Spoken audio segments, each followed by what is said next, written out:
dans un peu plus d'une semaine maintenant, la Ligue 1 Uber Eats fait son retour et donc les clubs ont déjà commencé depuis un moment maintenant leur mercato et on va donc en parler dans cette vidéo. Salut tout le monde, c'est Mathieu, j'espère que vous allez bien. On se retrouve aujourd'hui pour une nouvelle vidéo. Ça faisait très longtemps qu'on ne s'était pas retrouvé. On est donc de retour pour parler mercato et pour parler Ligue 1 car tous les clubs ont commencé bien évidemment leur mercato et on va essayer de dissocier je crois 4 ou 5 clubs qui ont pour moi, hein, mon avis personnel, réalisé l'un des meilleurs mercatos de cette Ligue 1. Bien sûr, il reste encore un mois de mercato, donc encore beaucoup d'arrivées, beaucoup de départs, et ça va beaucoup bouger en Ligue 1. Mais pour le moment, à l'heure actuelle, je vais vous donner mon avis sur les différents clubs et sur les différents mercatos réalisés. En commençant par le Racing Club de Lens, on avait un petit peu parlé déjà vidéo dernière, mais c'est vrai que Lens travaille très très bien au niveau mercato, et c'est encore le cas aujourd'hui. J'avais vraiment hâte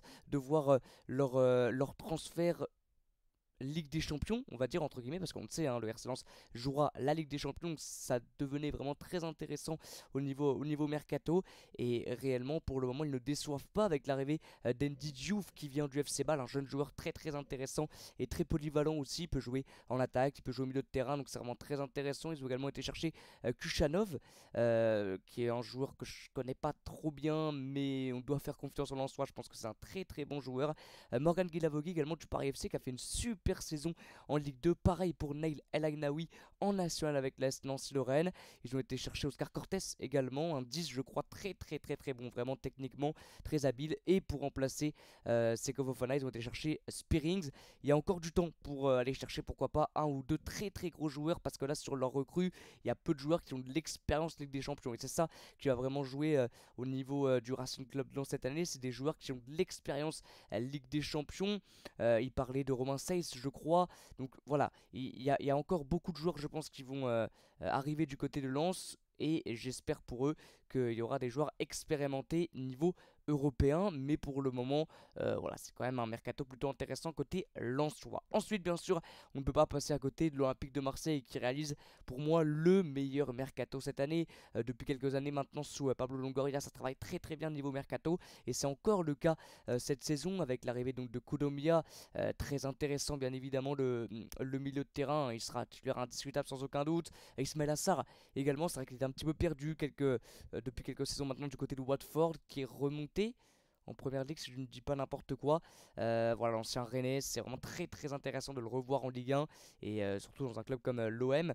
Le retour de Zach Touré qui avait fait une deuxième partie de saison très très bonne du côté d'Auxerre, il peut petit à petit s'intégrer dans le 11 de l'Olympique de Marseille, hein. Isaac Touré vraiment sans aucun souci. Le retour de Jordan Amavi, Conrad de la Fuente, Gabe, bon, ce genre de joueurs je sais pas s'ils vont vraiment être utilisés, hein, cette année. Paul Lirola c'est pareil. L'arrivée, bien sûr, de Pierre-Emerick Aubameyang, incroyable arrivée de la part de l'OM, hein, pour Pierre-Emerick Aubameyang. Imaginez-vous juste une attaque Aubameyang-Sanchez, ça serait juste phénoménal. On ne sait pas si Alex Sanchez sera encore Marseille l'année prochaine, mais en tout cas, ce serait fou de voir ce duo, bien évidemment, du côté de Marseille. L'arrivée également de Lodi, bien sûr, et elle n'est pas inscrite sur votre écran, mais la dernière en date, l'arrivée d'Ilman Ndiaye, très très bon joueur, le Sénégalais.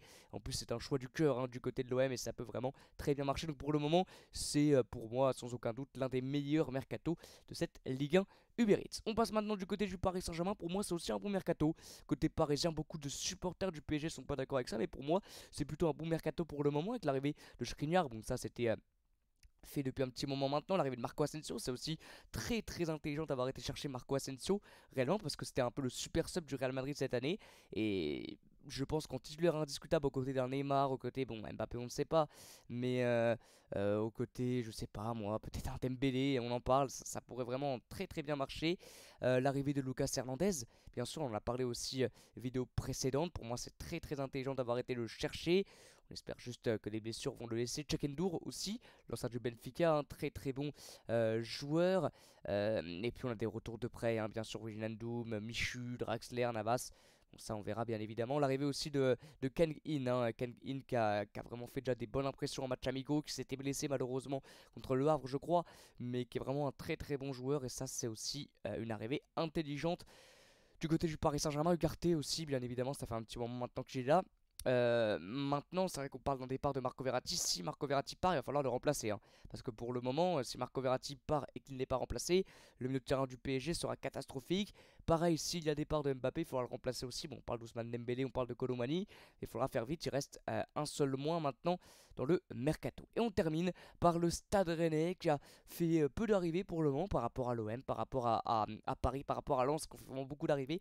Mais Rennes a été très très intelligente dans ses quelques arrivées avec deux arrivées de club breton. Enzo Lefebvre qui vient du FC Lorient, qui a vraiment encore fait une super saison avec Lorient. Très intelligent d'avoir été chercher Enzo Lefebvre, vraiment très très jeune joueur, très très bon, très complémentaire avec des joueurs comme Doku. Enfin vraiment ça peut être très très intéressant et ça peut marcher du côté de Rennes. L'arrivée également de Ludovic Blas, très polyvalent aussi. Ludo Blas, ça rentre vraiment dans le projet rennais, l'ancien du FC Nantes. Ils ont été chercher Gauthier Gallon en deuxième ou troisième gardien, hein, bien sûr, l'ancien de l'Estac. Et puis le retour de près de Mathis Ablin qui a fait une deuxième partie saison intéressante avec la Géocercle, qui peut peut-être petit à petit trouver le temps de jeu à Rennes. Maintenant, il n'est pas fini ce mercato rennais. Je pense qu'ils vont encore faire de très très belles arrivées.